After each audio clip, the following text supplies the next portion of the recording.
La confesión.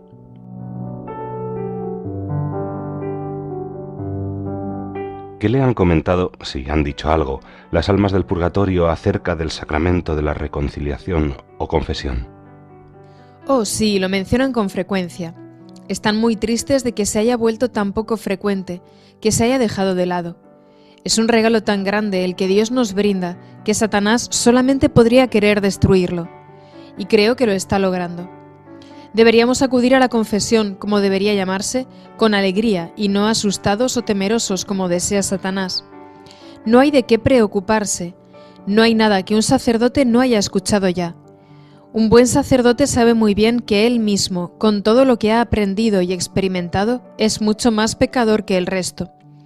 Para Jesús y para todos los que se encuentran en el cielo es un gran motivo de alegría cuando llevamos nuestras debilidades y fracasos ante Jesús.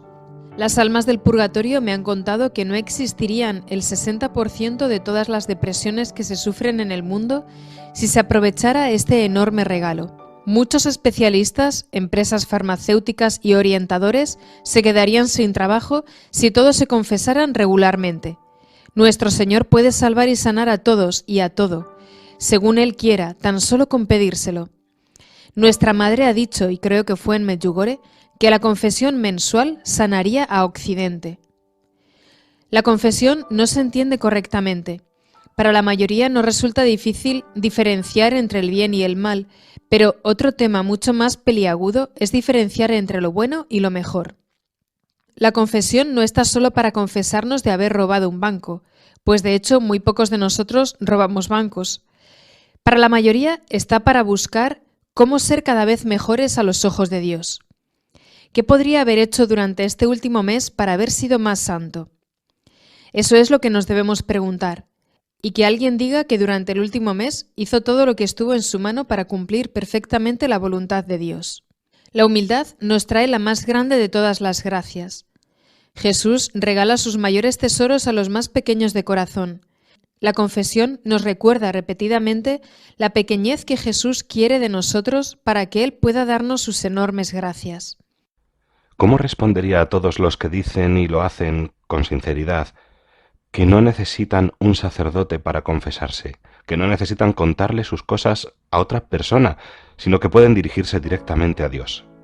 Si lo que usted dice fuera cierto, los psicólogos y psiquiatras no tendrían tanto trabajo. Tanto las personas más inteligentes como las más sencillas pueden ir al mismo sacerdote, y ambos se quedarían asombrados por los frutos y gracias que surgirían de ese breve y libre encuentro con Jesús. Todos los seres humanos tienen la misma necesidad de confesar sus culpas. Todos esos grupos de apoyo y esas largas e interminables terapias tan costosas no serían necesarias si nos acercáramos a Jesús. Y sobre todo, las mayores gracias no nos llegan de ahí, de los expertos y los especialistas, sino solamente de Jesús. Nos dejamos engañar demasiado fácilmente. ¿No cree que Él, que para comenzar nos dio la vida, también es capaz de darnos infinitamente más que las soluciones del tipo «¿cómo enfrentarte a...» de la mayoría de los psicólogos? Dios los bendiga. Muchos de ellos ni siquiera reconocen la realidad del pecado. ¿Y cómo van a poder tratar entonces la realidad del perdón? Viven de un negocio que se perpetúa, y al no hacer nosotros uso del sacramento de la confesión, a ellos les asegura un coche más grande. Prosperan con nuestros pecados, mientras que Jesús murió por nosotros para conquistar y borrar nuestros pecados para siempre. ¿Y qué me podría decir ante los que retorcidamente dicen que Jesús nunca nos dijo que teníamos que ir a un confesionario a confesarnos? Es verdad. Les sugiero que acudan a confesarse con un sacerdote en un lugar público, contándole sus pecados claramente. Lo importante es que se digan claramente los pecados. Jesús dijo que nos arrepintiéramos y cuando lo hacemos, Él borra nuestros pecados y solo así Satanás deja de saber de ellos. Ya no puede atraer a esa persona mediante ese pecado o atacarle a causa de la débil e inexistente relación con Dios.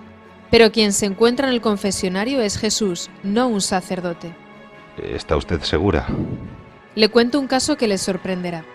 Una abuela italiana quiso llevar a su nieto de 8 años al Padre Pío para que hiciera su primera confesión. No sin motivo estaba muy entusiasmada cuando llegó a la parroquia. El niño entró a confesarse y salió radiante de alegría. La abuela sabía qué apariencia tenía el Padre Pío. Era bajo, gordito, casi calvo, de ojos muy oscuros y de unos 65 años. Aún así le preguntó a su nieto: «Dime, ¿cómo era?». El niño respondió con mucha calma y con detalle: «Oh, era alto y fornido, con ojos castaños y pelo largo y castaño.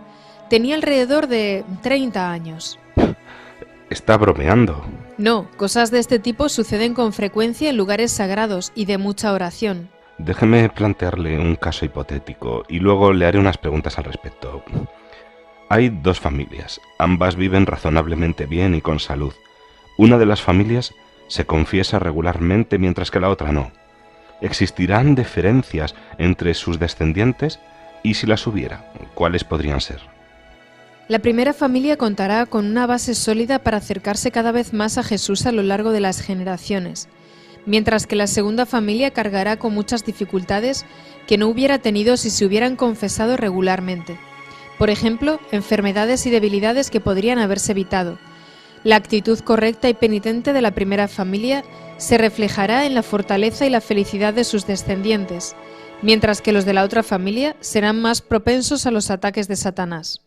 Entonces, ¿quiere decir que quienes son conscientes de su estado de pecado terminan siendo más sanas que aquellas que no lo son? Sí, con la humildad que produce la confesión y la oración, y con el amor a Dios que nos viene de ello, hace que crezca una fortaleza y un equilibrio que se manifiesta en personas más saludables.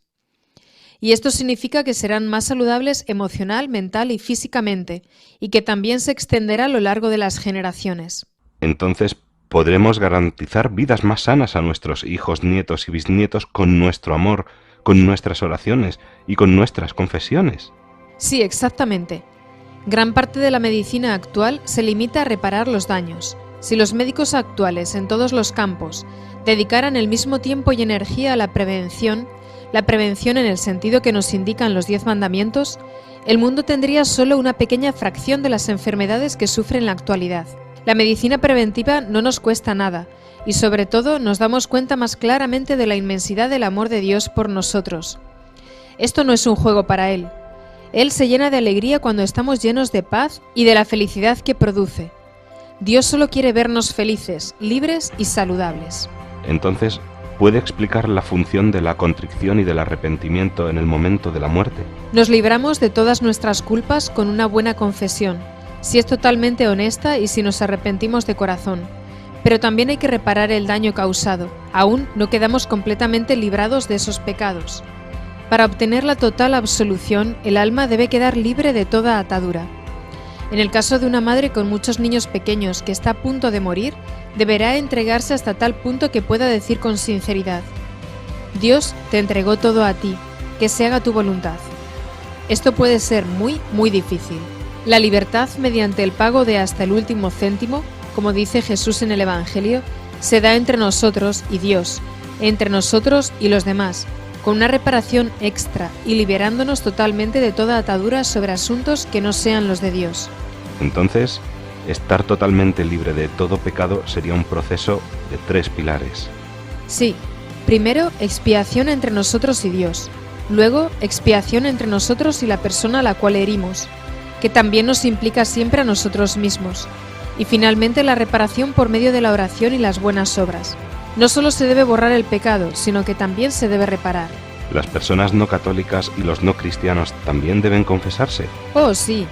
Ningún sacerdote que desee cumplir las enseñanzas de Jesús puede rechazar a un penitente. Sin embargo, si esto ocurre, sugiero a esa persona que rece por ese sacerdote que le ha rechazado y que mire adelante. No importa quién sea el pecador, qué educación ha tenido o de dónde proviene. Todo lo que necesita es un arrepentimiento profundo por todo el mal que ha hecho. Pronto ese pecador encontrará un sacerdote por voluntad de Jesús, se lo puedo asegurar. A pesar de que los no católicos no pueden recibir el sacramento de la confesión, realizar una confesión informal les haría tanto bien a sus almas, puedo asegurarlo. Cuando un no católico busca esto, Dios le concederá unas gracias muy, muy grandes.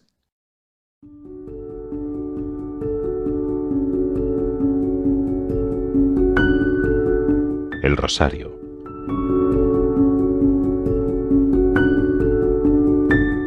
¿Cuál es su opinión con respecto al rosario? es tan importante.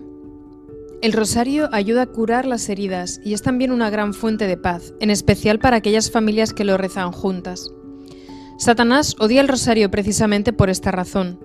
Lo siguiente ocurrió el 16 de diciembre de 1964. Enseguida va a darse cuenta de por qué me acuerdo hasta de la fecha exacta. Ese día llegué a casa muy cansada, pero vi que tenía una gran cantidad de cartas. Me propuse revisarlas rápidamente y contestar solo las 2 más urgentes. Elegí 2 y me di cuenta de que lo que se necesitaba en ambos hogares era un rosario en familia, y así desaparecería la angustia que experimentaban. Entonces me senté y saqué la carpeta donde guardo papeles y sobres. La coloqué aquí en el centro de la mesa, la abrí y extraje 2 hojas y 2 sobres. Como acostumbro, comencé a escribir la dirección en los sobres antes de escribir las cartas. Repentinamente escuché un silbido agudo y vi a Satanás parado aquí a mi derecha. Era un hombre moreno y atractivo, de 30 años, que me lanzaba miradas de odio y rabia. Lo ignoré y continué escribiendo las direcciones en los sobres. Luego sentí olor a quemado que me sorprendió. Miré dentro de la carpeta y por la ventana. Nada. Luego pensé, hoy no he encendido nada hasta ahora, debe ser la casa de los vecinos. Pero cuando miré nuevamente hacia la derecha, Satanás había tomado las 2 hojas de papel, las había arrastrado hasta el borde de la mesa y tenía su mano sobre ellas. Había una zona negra completamente quemada sobre la hoja en la que había apoyado su mano, y ese era el olor que yo había sentido. En el nombre de Jesús le ordené que se retirara, y así lo hizo rápidamente. Terminé las 2 cartas, y al principio pensé en tirar las hojas quemadas, pero como solo la cara de arriba de ambas hojas estaba dañada, mientras que la de abajo solo se encontraba levemente oscura, pensé entonces que sería mejor si se las mostraba al párroco. Me agradeció que no las hubiera tirado porque quería que las estudiara un laboratorio de física en Innsbruck. En su opinión, era físicamente imposible que se quemara solo una cara sin quemarse también la otra. Envió las hojas al laboratorio preguntando si allí podían hacer lo mismo. Pasados 3 meses, el laboratorio las devolvió diciendo que era imposible y que estaba equivocado, que la segunda hoja no podía haber estado debajo de la quemada. Pero no, yo no estaba equivocada. El original se perdió cuando se quemó mi casa, pero había hecho una foto de las hojas quemadas. La foto la hice cuando la segunda hoja de papel que estaba debajo ya se había roto. En resumen, así odia Satanás el rosario. ¿Qué le diría a aquellas personas a quienes el rosario les parece aburrido e inútil a causa de las repeticiones? La humildad presupone que hablemos solo de lo que hemos experimentado. Quienes afirman eso es que no han rezado el rosario. La meditación de los misterios, la meditación de la vida de Jesús, nos brinda tanta paz y alegría que Satanás se vuelve loco.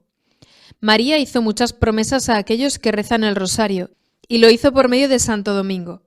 Conozco a una mujer que se compró un rosario nuevo, a unos 100 metros de la iglesia a la que se dirigía a rezar con un grupo numeroso de peregrinos. Cuando se arrodilló en el banco, lo buscó en su bolso y se encontró que solo quedaba un puñado de cuentas sueltas y muchos pedacitos de alambre. El diablo lo había soltado todo para que no rezara el rosario. Satanás odia la paz y odia la curación, y el rosario es extremadamente curativo y un arma muy poderosa contra él. ¿Alguna vez se le ha aparecido algún alma del purgatorio pidiéndole que rezara un rosario con él o ella? Sí, eso sucede. Recuerdo una vez, fue en los años 50, cuando viajaba en tren desde Bludenz. Era uno de esos días en los que había muchos viajeros, así que elegí, como hago habitualmente, el último vagón del tren. Subí y pronto encontré un compartimento en el que viajaba solamente una mujer. Me senté a su lado. Todavía no me había acomodado cuando sacó un rosario de su bolso y dijo: «Bueno, aquí hay alguien que rezará el rosario conmigo». Lo primero que pensé fue: si hace lo mismo con todo el que entra, no me extraña que esté sentada aquí sola. Pero, por supuesto, yo estaba muy feliz de rezar con ella el rosario, y en el tiempo que duró no entró nadie al compartimento. Cuando terminamos, dijo: «Gracias a Dios», y desapareció al instante. Me encontré totalmente sola en el compartimento mientras numerosas personas daban vueltas por los pasillos. Solo en ese momento fue cuando tuve el presentimiento de que se había tratado de un alma del purgatorio.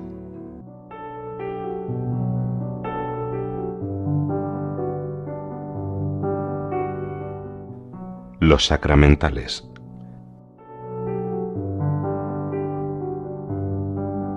¿Qué son los sacramentales? ¿Son importantes para nosotros y para las almas del purgatorio? Sí, son muy importantes y deberíamos usarlos siempre que podamos.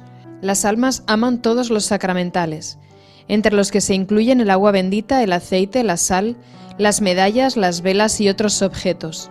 Puedo contar una historia magnífica y muy interesante sobre este tema.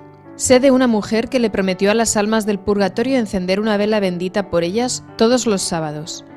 Un sábado su marido le dijo: «Deja de hacer eso, no tiene sentido. Es ridículo, los muertos están muy contentos. No creo que necesiten que enciendas una vela y no me interesa lo que les hayas prometido». Por supuesto, la mujer se entristeció porque quería cumplir su promesa, aunque no quería desobedecer a su esposo. Entonces pensó: «Muy bien, la pondré en la estufa y allí no la verá». Colocó la vela en la estufa y cerró la pequeña puerta, que por cierto tenía una ventanita también pequeña. Salió entonces de la casa, y al poco tiempo llegó su marido. Cuando estaba a punto de tirar algo, se dio cuenta con sorpresa de que en la estufa había una luz, así que extrañado abrió la puerta y miró dentro.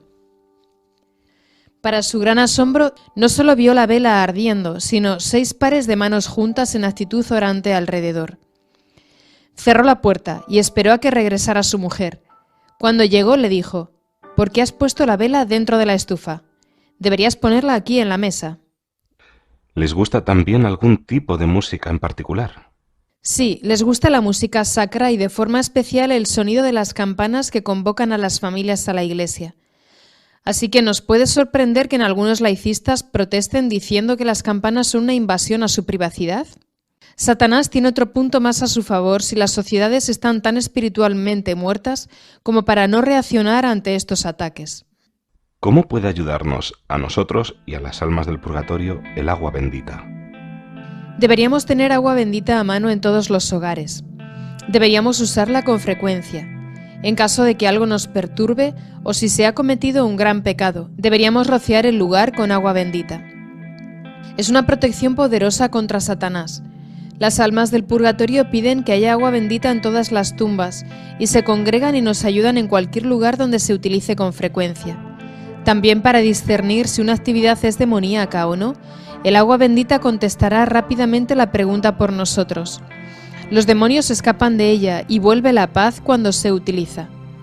Existen además estudios en la actualidad que prueban que el agua bendita es también una protección contra las radiaciones peligrosas. ¿De qué otra forma puede algo bendecido por un sacerdote ayudarnos a protegernos en nuestra vida diaria? Los sacerdotes deberían volver a bendecir más y más. Bendecir los hogares, las cosechas, los automóviles y todas las empresas. No sería mala idea bendecir toda la sal que se utiliza en invierno para mantener las calles libres de hielo. De esta forma se reduciría notablemente el número de accidentes y sería beneficioso para todos.